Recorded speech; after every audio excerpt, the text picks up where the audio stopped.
Trump on trial. It is the one outcome he seemed confident would never come to pass.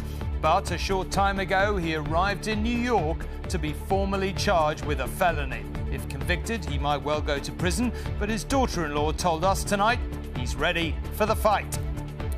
He knows he's right, or he knows he's standing up against the establishment and you know, people who want to change our country.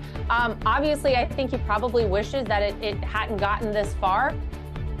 The jeopardy is self-evident for Donald Trump himself, of course, but also for the world's most powerful democracy. How will it cope with a former president running for the highest office and, who knows, possibly winning whilst on trial for breaking the law? Dan is with the former president for us in New York tonight. Also on News at 10. News tonight that Nigel Lawson, Tory Chancellor during the Thatcher era, has died. 42 years in prison with no chance of parole. Olivia Pratt, Corbell's killer, pays the price for his crime. But her family remind us it is nothing compared to the price they have paid. We welcome the sentence given, but what I can say is that my family and I have already started our life sentence, having to spend the rest of our lives without Olivia. A woman is arrested over the bomb in a statue that killed a pro-war blogger in Russia. But who was really behind it? And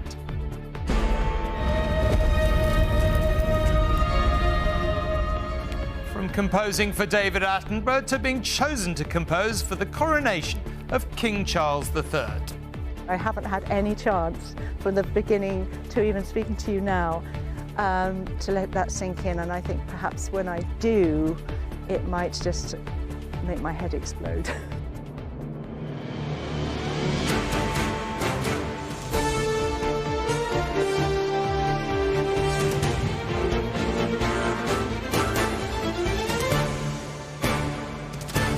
This is ITV News at 10 with Tom Bradby.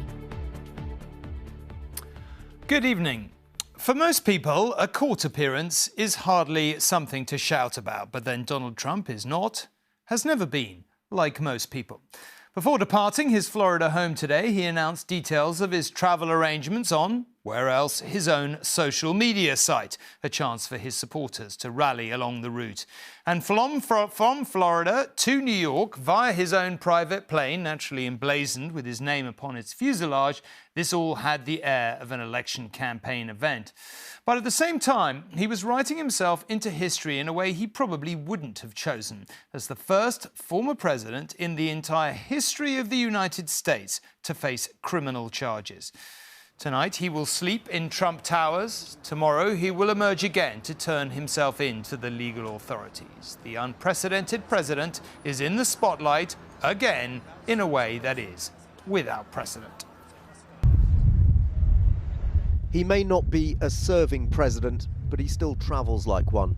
Touching down in New York this evening on a Trump-branded private jet. This moment in history was played out live on news stations across America.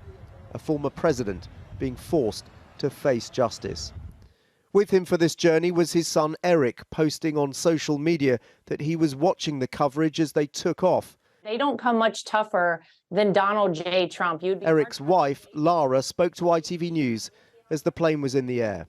Is there a sense in which your father-in-law is sort of relishing this fight? He does, in some ways, relish any fight where he knows he's right, where he knows he's standing up against the establishment and you know, people who want to change our country.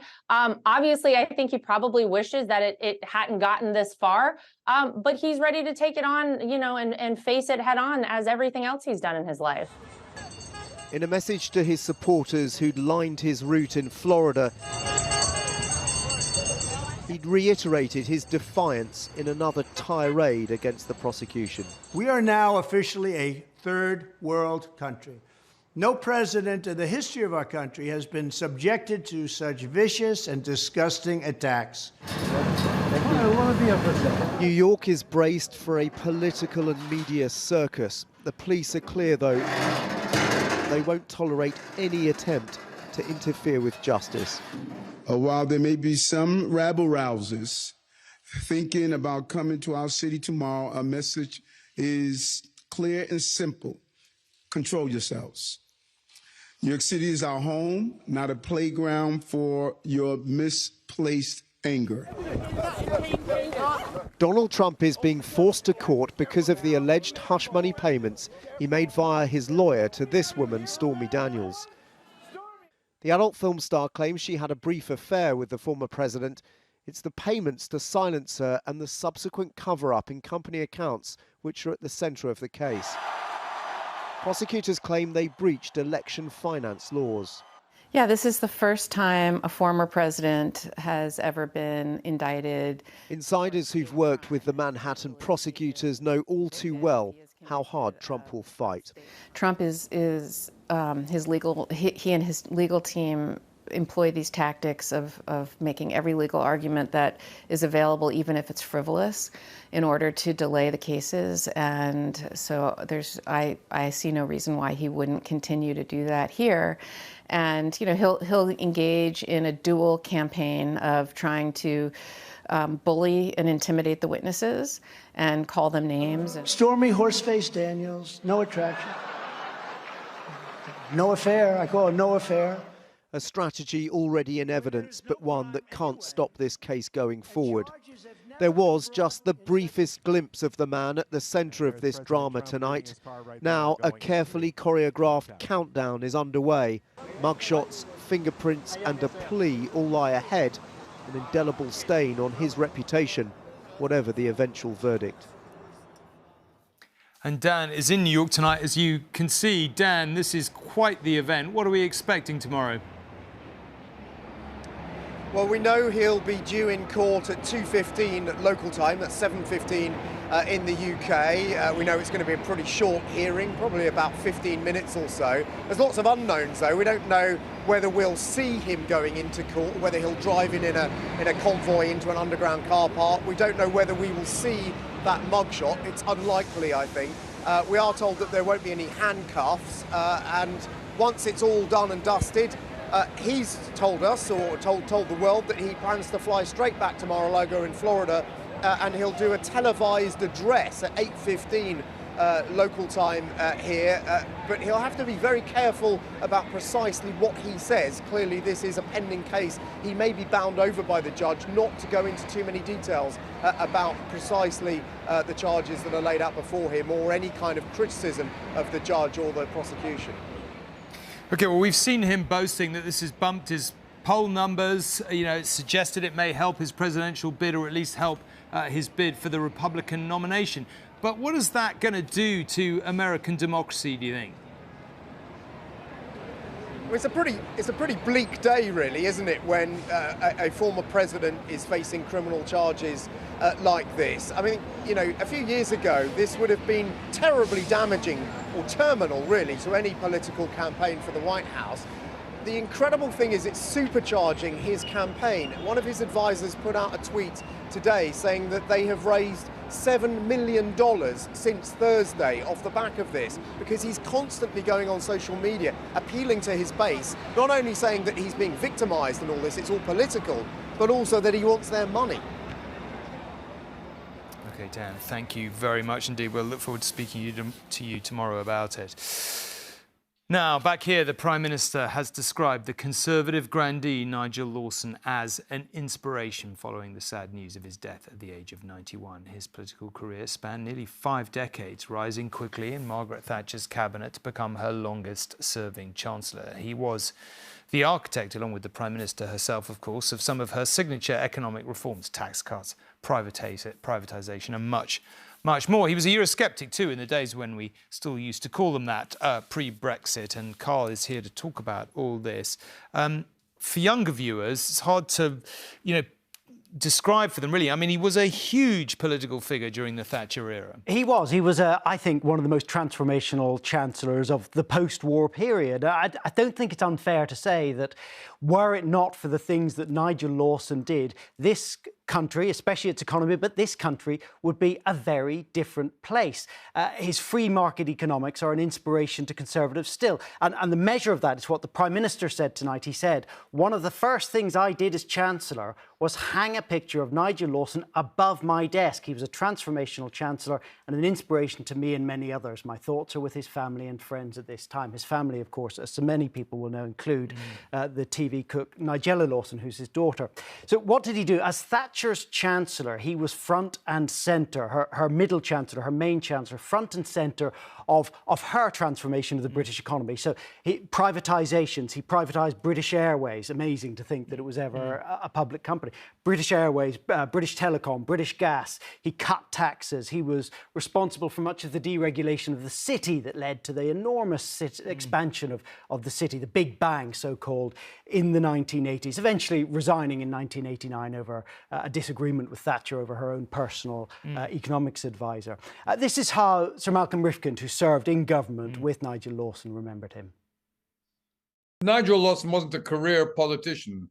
He actually had other interests, but as a political animal, he was hugely respected, not because he had political skills, but because he told people what they needed to hear rather than what they necessarily wanted to hear in terms of reform of the economy and reform of the tax system. And that's why Thatcher was very impressed by him. Well, Carl, of course, some people loved Thatcher's reforms. Some people hated Thatcher and Lawson's reforms. But what about his time? You know, we called him a Eurosceptic. We don't use that term anymore. Brexiteer, of course, now. But what about his time after office? That's right. I mean, he became known for that. I mean, first of all, he was quite active in the debate over climate change and very controversially disputed the extent of man-made climate change. But you're right. As a Brexiteer, a staunch Brexiteer, he was chairman, in fact, of Vote Leave, despite the fact that he lived in France for all of that time. And many people saw a contradiction there. Of course, he didn't, and Brexiteers wouldn't. Boris Johnson said of Nigel Lawson tonight, he was a prophet of Brexit and a lover of continental Europe, a fearless and original flame of free market conservatism. But I think, as you say, many people hated the Thatcher reforms. Many people supported them. But whatever you thought of them, Nigel Lawson was front and centre. He was responsible for an awful lot of what happened economically in the 80s and therefore remains one of the towering figures of post-war British politics. Yeah, I think pretty much everyone who covers politics would agree with that. Carl, thank you very much indeed. Now, the sheer cowardice was underlined today of the man who consistently denied the murder of 9-year-old Olivia Pratt Corbell, putting her family through the agonising torment of a trial. Thomas Cashman refused to turn up for his sentencing this afternoon. He was jailed in his absence for at least 42 years. This life sentence may have brought some measure of justice for Olivia's grieving family, but it was nothing, in their words, on the life sentence they must now endure. The man responsible for murdering this little girl today refused to come to court, refused to face her family or to face up to what he's done. The murder of Olivia Pratt Corbell shocked not just a city but a whole nation, a judge said today. Thomas Cashman wasn't there to hear her sentence him to life in prison or to hear her family speak about the devastation he's caused them. Liv was the light of our lives, a sassy, chatty girl who never ran out of energy. She was a character. She was my baby and she had amazing qualities and knew what she wanted in life. Everyone adored her. She was the baby of our family and my little love, my shadow. All that promise for her future so cruelly taken away.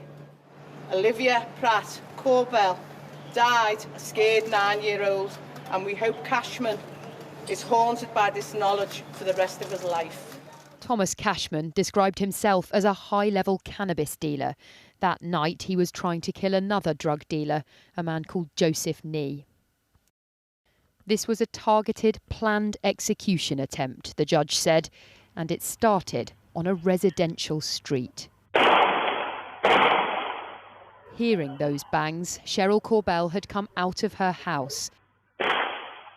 Joseph Nee saw his chance and tried to barge his way through her front door, and Cashman followed. In a televised sentencing, the judge described Cashman as relentless in his pursuit.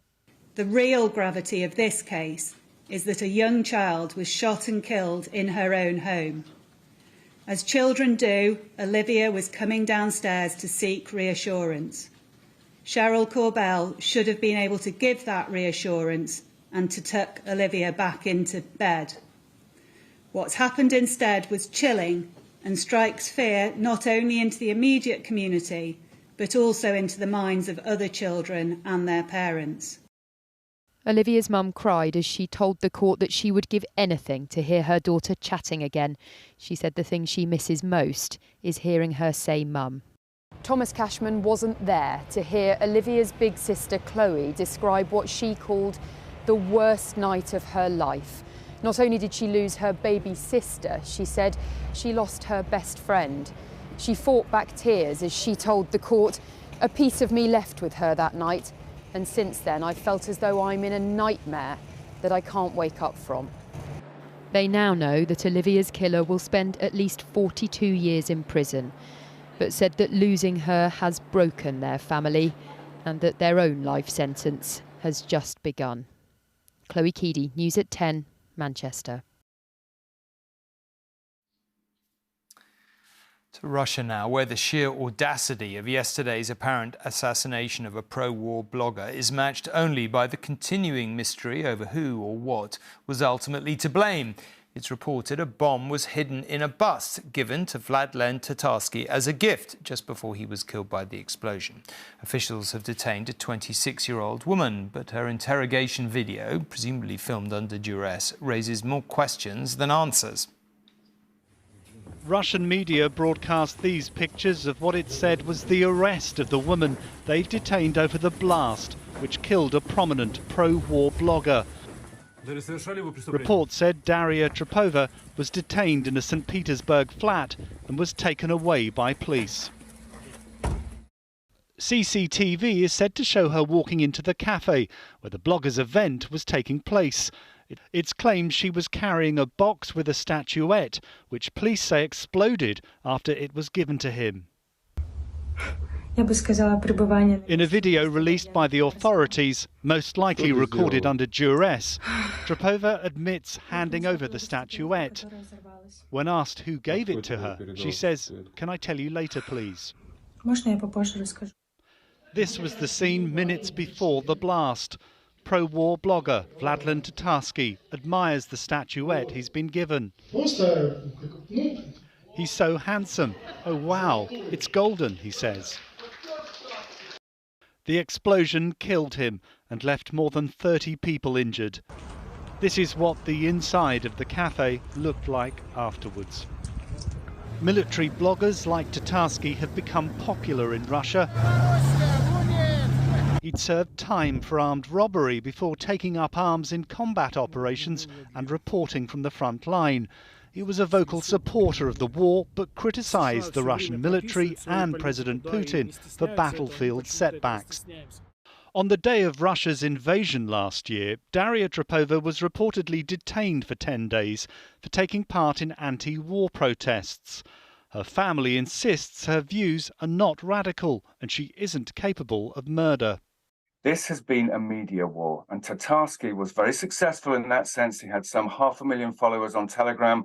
Telegram, the social media app where people are largely allowed to express themselves with much greater freedom than they are in the rest of the Russian media space. So whoever was behind this was done because of Tatarsky's media profile. Russia claims this attack was organised by Ukrainian special forces and supporters of the opposition leader, Alexei Navalny. Both have dismissed the claim. There's speculation political infighting in Russia could be to blame, but 24 hours on, the truth behind who was behind the attack remains unclear. Neil Connery, News at 10. Jens Stoltenberg could barely contain his delight, confirming Finland's accession to NATO tomorrow. It doubles the bloc's land border with Russia, the exact opposite, the Secretary-General said, of what President Putin actually wants. It will be a good day for Finland's security, for Nordic security, and for NATO as a whole. We have seen the fastest ratification process in NATO's modern history. In response to that, Russia said any attempt by NATO to deploy additional troops or equipment in Finland will be met with a bolstering of its own forces.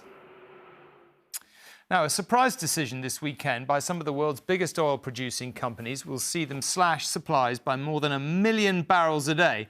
And you don't need to be an economist to know the inevitable effect that will have on prices at the pump. But the impact will be felt well beyond the petrol station forecourt. And Joel, as you would expect, is here to tell us all about it. Joel, I'm not assuming you're going to be a ray of sunshine on this. Well, let's see, Tom. As any motorist will tell you, the price of unleaded petrol stands at 146 pence a litre. Petrol and diesel both cost about 20% less than they did last summer. But keep your eye on the pumps, as Tom says, because prices may be about to creep up again. That's because Saudi Arabia, Iraq and 5 other oil-producing nations have announced plans to cut production until the end of this year. In the case of Saudi Arabia, they're by 500,000 barrels of oil every day. Russia, which is also a member of the extended OPEC cartel, has already said it will cut production by the same amount. Oil is the lifeblood of the world economy. For now, at least 83 million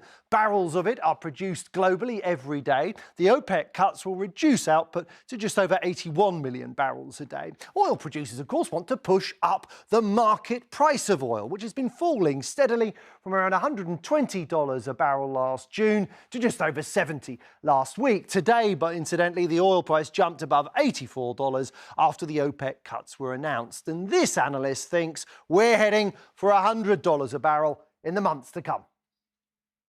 I think this is going to be felt by every consumer in consuming nations, not only because of the petrol and the gasoline and diesel is going to be more expensive, but I also think that this is going to fuel inflation in the West, and this is most likely going to prompt central banks in the West to further increase interest rates. Any country which relies on oil imports will be worried. Last summer, of course, President Biden was fist-bumping the Saudi crown prince and trying to persuade him to increase production. But not all economists think the impact of these cuts will be inflationary. That said, higher oil prices will mean higher profits for oil companies. BP's share price jumped today, so too did Shell's, and higher tax revenues too from the North Sea for the British government. The UK produces almost 900,000 barrels of oil every day. That's not to be sniffed at, but neither is it Saudi Arabia or Russia. These countries each produce 10 million barrels every day. Interestingly, by the way, Russia is producing as much oil today as it was before it invaded Ukraine last February, despite Western sanctions. But what's called Urals oil trades at a steep discount. China and India, Tom, are happy to continue buying from Russia, but they're demanding a much lower price. Some good news at least. Joel, thank you very much indeed. Now, the verdict from England's teachers today on a new pay deal was overwhelming. 98% of the National Education Union members who voted on it soundly rejected the average 4.5% pay rise that had been proposed for next year. It means at least 2 more school strikes will go ahead on April the 27th and May the 2nd. And whilst we're on the subject, teachers aren't the only ones still locked in dispute with the Westminster government. Workers at eight passport office sites across the UK mounted picket lines today, the start of a 5-week walkout for those planning a holiday. Anytime soon, passport applicants can expect wait times of up to 10 weeks, we're told. The ITV presenter Philip Schofield today disowned his brother, who's been found guilty of sexually abusing a teenage boy. Timothy Schofield was convicted of 11 sexual offences involving a child over a 3-year period. He will be sentenced next month. His elder brother Philip said tonight he welcomed the guilty verdicts over what he called these despicable crimes. He said, as far as he is concerned, he no longer has a brother. NASA's first moon landing in more than 50 years is still some way off, but the space agency has at least now named its crew for a preliminary orbit next year. The astronauts include the first woman and first African-American to take part in a lunar mission, an important step for all in our shared space exploration. It's a new era of pioneers, star sailors, thinkers, and adventurers. A Hollywood movie-style trailer teasing the first astronauts to the moon in 50 years. Their names top secret until today. Our destiny is always to go and see what's further and what's next. May I introduce them to you all? In Houston, Texas, the US Space Agency revealed the final four making the historic mission next year that could see them going farther into space than anyone's been before, to the far side of the moon. Among the crew, the first woman and first black astronauts ever assigned to a lunar mission. Am I excited? Absolutely. The one thing I'm most excited about is that we are going to carry your excitement, your aspirations, your dreams with us on this mission. We need to celebrate this moment in human history, because Artemis 2 is more than a mission to the moon and back. It is the next step on the journey that gets humanity to Mars. Half a century since one of humanity's greatest moments. It's one small step for man, one giant leap for mankind. When Neil Armstrong took those first astonishing steps on another world, NASA wants to do it again. This crew will be on the last test flight flying around the moon and back, before the mission to land on the surface of the moon in 2025. We've got a woman, fantastic. We've got a person of colour, fantastic. And NASA's always said that they actually want the people who land on the moon, who walk on the moon, to be the first person of colour and the first woman to do that. So, so at least even in this mission that's not going to the moon, we've got that representation. They're not only ushering in new and daring voyages to the moon and beyond, but breaking new frontiers here on Earth. Sejal Karia, News at 10. Finally, the composers tasked with writing for previous British coronations do read like a who's who of our musical past. Handel, Purcell, Elgar and Vaughan Williams, to name but a few. Well, next month, 12 more names, handpicked by the King, will join that list. They include Sarah Klaas, who draws inspiration from the natural world. Anything nature, being by the sea, this kind of open vista, being on a mountain, it's very, very inspirational for music. It is a belief that clearly connects the composer and the King. Sarah Klaas is renowned for compositions which soundtrack the natural world, whether it's the fight to preserve wildlife and forests in Guatemala, or providing the music to accompany nature at its most dramatic.